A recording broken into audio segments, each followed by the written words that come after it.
Haïti est un symbole et une espérance. On voit ceux qui ne comprennent pas, qui disent quand on leur parle d'indépendance, ah non, je ne veux pas ressembler à Haïti, oublient que c'est le même donné aux esclaves romains. On essayait de leur couper ça. les doigts pour que les autres esclaves si on se rebelle et on cherche la liberté, on n'aura jamais coupé les doigts coupés. Et il y avait ces couturés qui disaient mieux vaut la liberté à la fête dans la difficulté et du soirée gala de monsieur et de Seba.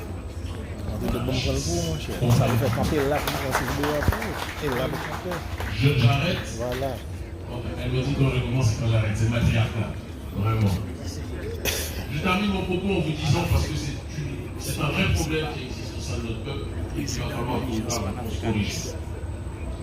On voit des gens qui se finissent. Internet a été quelque chose qui nous a beaucoup aidé. Ça nous a aidé avec les... Mais parfois, il faut qu'il y ait des réunions de nègres. Il est juste à l'arrière, à quelques mètres.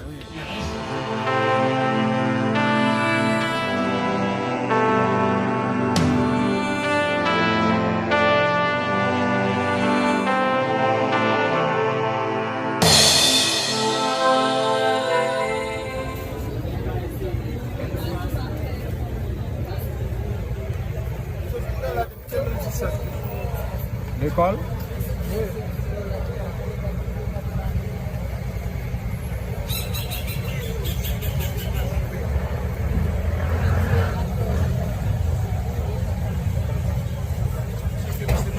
Directeur de la vie étudiante de la faculté de droit du Cap-Haïtien. Bienvenue chez nous sur la terre de la liberté et c'est pourquoi la faculté de droit a tenu à vous accueillir en dernier des pharaons puisque vous êtes un bâtisseur d'âme. Avec ta fleur et ta musique. Merci à vous. Monsieur Seba. Merci à vous. À la faculté de droit des sciences économiques du Cap-Haïtien. Merci à vous.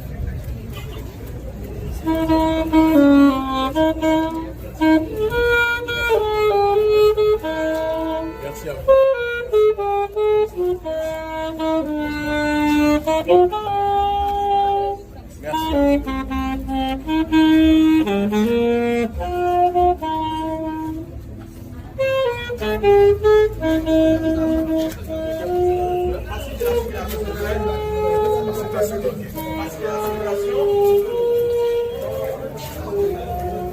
Ok, vous me suivez.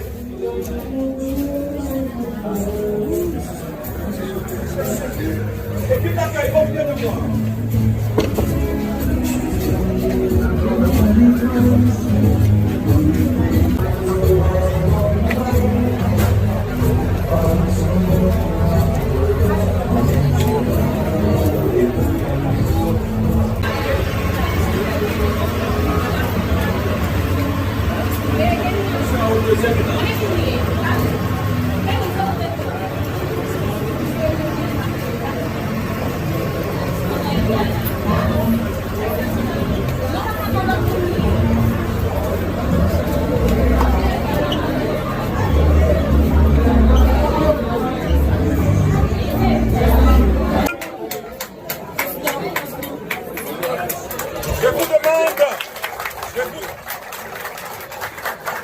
Voici l'arrivée du dernier des pharaons, bâtisseur d'âme. Monsieur Seba, prenez place.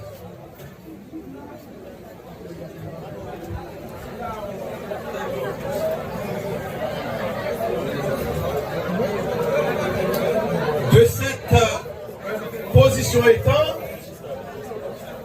cette position étant,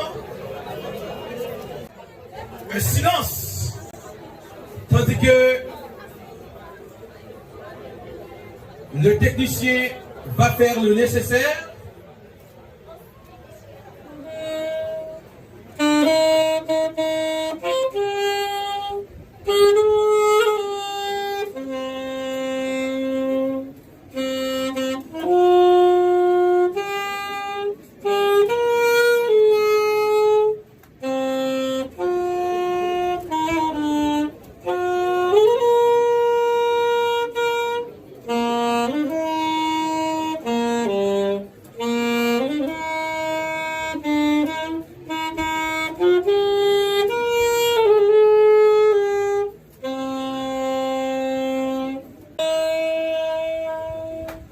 applaudissez s'il vous plaît, tandis que le doyen fasse son entrée.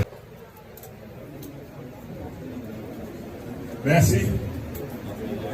Vous devez pouvoir, jusqu'à présent, avoir le courage de chanter l'hymne national, même s'il y a des couplets qui font problème. Du sol soit un seul maître, dans nos un point de traite.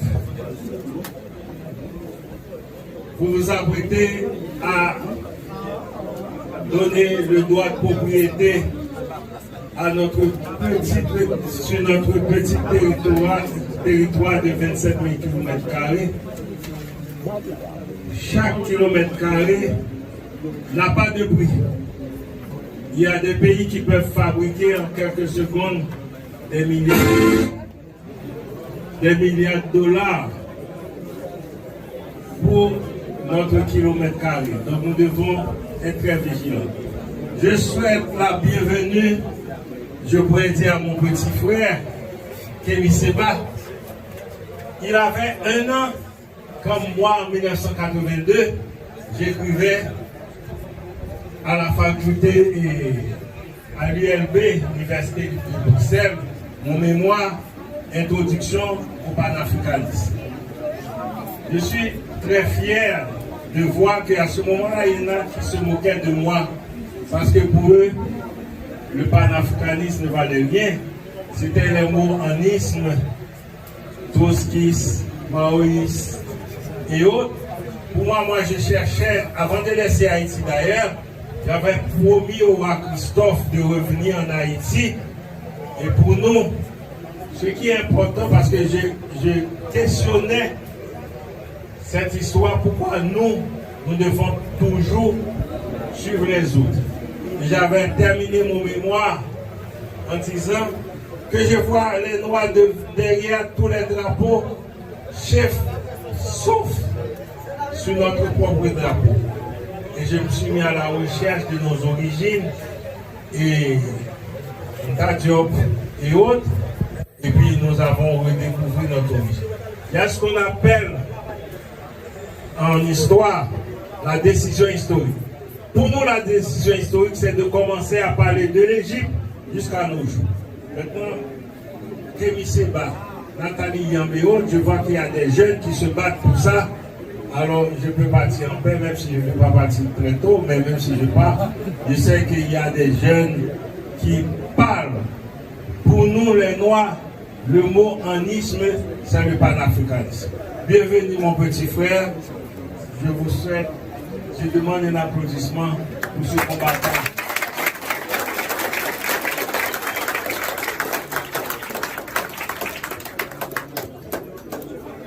Bien, et nous réduire en esclavage perpétuel. Ce serait une erreur de croire que cette bulle du pape n'existe plus. Les autres disent leur pays d'abord, nous les Noirs d'abord. D'abord,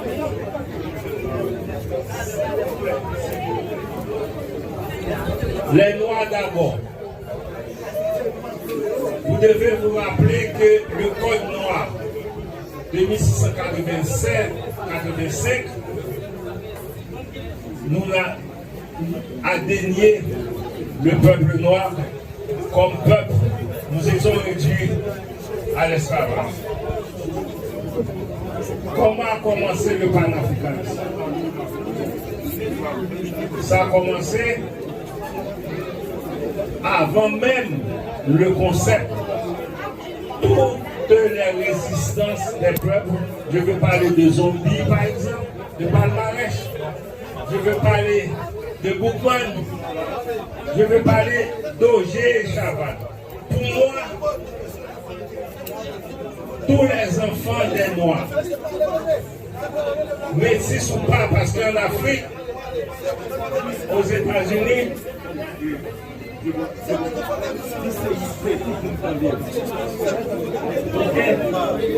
c'est déjà une bonne chose qu'il y a tout plein de personnes qui veulent voir Kémy Seba, mais je vous demande de retenir ce concept du panafricanisme et que je crois que toutes ces personnes qui sont là vont se transformer en apôtres pour convertir les autres parce que ce concept nous est très cher.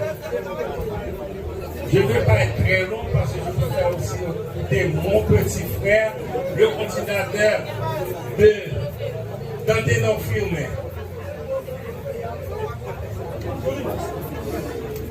de Kwame Nkrumah, de Thomas Sankara, ok, et d'autres prédécesseurs, et je vous passe le flambeau.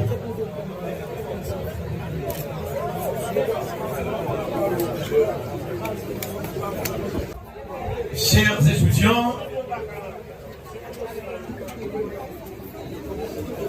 membres de la presse parlée, écrite, télévisée et des médias sociaux,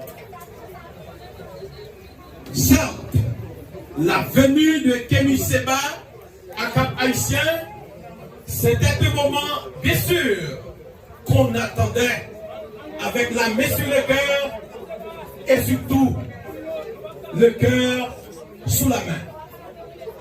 Nous comprenons le désir brûlant de tous ceux qui nous écoutent de pouvoir contempler, admirer et entendre avec intérêt un mentor, un grand frère, Kémy Séba, qui est appelé à continuer le travail.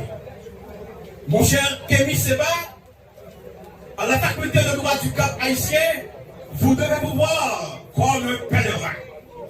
Puisque vous êtes là, la terre de la liberté, la patrie des droits de l'homme. Et on est à la faculté de droit, l'héritage du roi Christophe. Cet homme qui, en bâtissant la citadelle, avait dit, nous bâtissons cette citadelle pour faire savoir au monde entier, si nous, ce peuple, nous n'avons pas passé plus de 200 ans dans l'esclavage, nous aurions épaté le monde. Et regardez aujourd'hui, mes chers amis, le monde admire la beauté et la grandeur de cette œuvre qu'est la citadelle. En février dernier, sous le leadership du doyen Justiner Nelson et les membres de son équipe, nous avons lancé ici la célébration du mois de l'histoire des Noirs. Trop souvent dans l'histoire, ce sont nos oppresseurs qui nous ont dansé l'histoire. Et à aucun moment, nous ne pourrions devenir ce que nous devons être si nous ne savons pas qui nous sommes, d'où nous venons. Et fort souvent, on se réfère à quelques bribes d'histoire pour voir les Noirs comme des descendants d'esclaves. Et pourtant, nous sommes des bâtisseurs, nous sommes des héritiers de Pharaon, nous sommes ceux qui avons inventé la science, nous sommes ce peuple fier. Et lorsque nous avons lancé le mois de l'histoire des Noirs, nous avons voulu aider les jeunes à prendre conscience de ce que l'on vit et que le besoin qui se fait sentir d'écrire une nouvelle page de l'histoire et de se définir, de penser par eux-mêmes. Car la véritable pensée, elle doit être libre, elle ne doit se soumettre ni à une dame si ce n'est au fait eux-mêmes. Car pour elle, se soumettre, c'est cesser d'exister. C'est pourquoi, chers membres du public, nous vous invitons, avant même l'intervention de Kémy Séba, à regarder ce mur qu'on pourrait appeler le mur du panafricanisme. Ce sont désormais ces hommes que vous devez garder en mémoire, ceux qui ont tracé le sillage sur lequel nous devons marcher pour que nous puissions regarder tous les peuples dans les yeux. Ce sont des gens que nous devons apprendre à connaître. Ils nous ont apporté de la lumière. La lumière qui a été transmise par Cheikh Anta Diop, celle portée par Théophile Obenga, transmise par Kalala, nous serons Kalala Omutonde. Et aujourd'hui, Kémy Séba est là pour nous parler. Son intervention ici ne s'inscrit pas comme un meeting, mais c'est comme une causerie de grands frères avec ses frères. Comme une causerie d'un grand cousin qui vient rencontrer ses cousins. Je vous invite à l'écouter avec attention et ensuite d'aller porter ce message.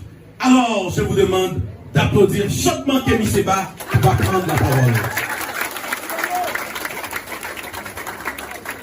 La jeunesse d'Haïti.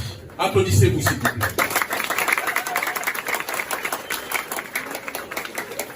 Trop de gens oublient dans ce monde, et trop de Noirs oublient dans ce monde, que le monde noir et que le panafricanisme, courant révolutionnaire de notre peuple, n'aurait pu exister s'il n'y avait pas eu un peuple qui avait engendré, à travers le processus de l'unité, de différents esclaves rebelles, hommes et femmes, de différentes ethnies, de différentes compréhensions sur le terrain de la métaphysique, et qui ont décidé de transcender leurs différences, de verser leur sang et de faire vœu de transcendance pour défendre leur population.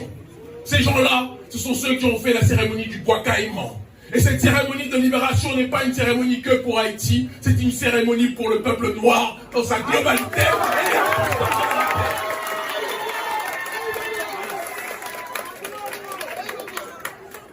Trop de gens aujourd'hui se réjouissent parce que Haïti est en difficulté. Mais on ne peut pas comprendre une histoire si on ne rappelle pas l'introduction, si on n'analyse pas le développement et si on se contente uniquement de la conclusion. La conclusion actuelle, qui n'est en réalité pas la fin de l'histoire, est que Haïti est déstabilisé. Haïti est socialement et économiquement bousculé. Mais il est important que l'on comprenne comment on est arrivé à cette étape et comment on pourra, avec une démarche d'analyse prospective et de compréhension géopolitique et historique, s'en sortir. Il est important que je vous dise, avant de rentrer dans le vif du sujet, que je suis venu avec ma délégation depuis l'Éthiopie. Nous avons fait le voyage le plus long de notre vie parce que nous avons dû contourner certains pays qui n'aiment pas ceux qui se battent pour la liberté du peuple noir. Nous avons dû contourner le Canada, les États-Unis, arriver à Cuba, faire le tour du monde d'Éthiopie jusqu'à ici pour venir vous voir. Nous avons payé nous-mêmes nos billets d'avion. Nous avons pris nous-mêmes dans nos économies parce que vous êtes pour nous l'avenir de notre peuple.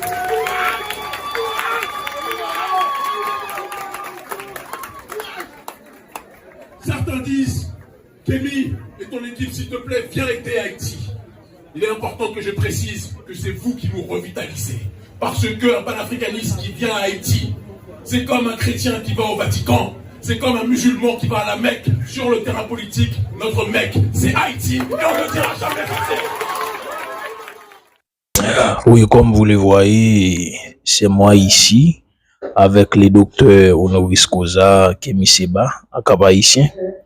Et nous, les membres du comité de l'ONG OMCA, Ordre Mondial Kamit.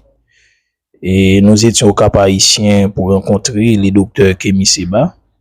Comme vous venez de le voir au début de la vidéo, vous nous voyez là-bas, nous prenons des photos et nous avons planifié des choses intéressantes parce qu'il est nécessaire, il est bon, il est temps d'amplifier, d'organiser la révolution panafricaine haïtienne dans la région.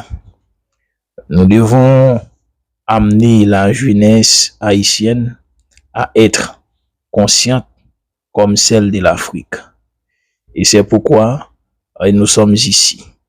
Et d'ici demain, nous serons à la grande cérémonie, au grand rendez-vous.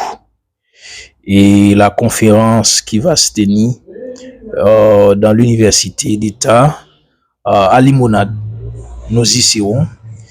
Et nous allons profiter de cette occasion pour pouvoir planifier et coopter les choses et ensuite approfondir le dialogue entre l'OMCA, l'ONG et qui est là pour la délivrance d'Haïti, pour promouvoir la révolution panafricaine en Haïti et l'urgence panafricaniste. C'est très important. Suivez-nous de près car nous sommes au service du peuple haïtien.